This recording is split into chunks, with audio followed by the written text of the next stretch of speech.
seperti yang dialami oleh seorang lelaki berdarah keturunan Prancis bernama Jacques Yves Cousteau. Awalnya, ia memiliki hobi memotret keindahan bawah laut atau biasa disebut dengan oceanographer. Namun siapa sangka, hobi itu membawa Jacques untuk memeluk agama Islam.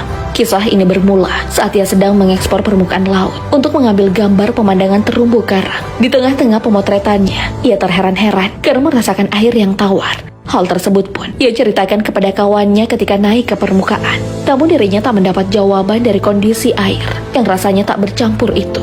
Singkat cerita, suatu waktu, oceanographer yang lahir pada tahun 1910 Masehi bertemu dengan profesor muslim dan menceritakan fenomena yang dialami. Sang profesor memberikan jawaban jika keadaan air tawar tak bercampur dengan air asin sudah tertulis di Al-Quran sejak 14 abad yang lalu.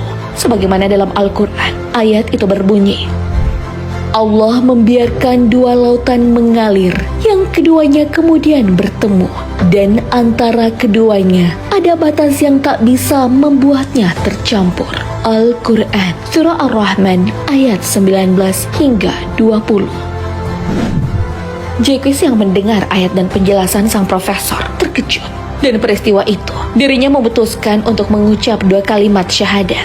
Bahkan keyakinannya pada Islam dituliskan dalam bukunya berjudul The Human, The Earth, dan The Octopus, bahwa kemuliaan Allah memberikan bukti bahwa Tuhan itu ada. Sebenarnya, jika seorang manusia menyelami ayat-ayat Allah yang terkumpul dalam Al-Quran, maka sudah jelas orang tersebut tak akan bosan untuk memuji kebesaran Allah Subhanahu wa Ta'ala. Seperti salah satu ciptaan Allah yang kalian lihat di awal video tadi. Hingga kini, para ilmuwan tak henti-hentinya membongkar serta mengungkap berbagai misteri sebuah gunung.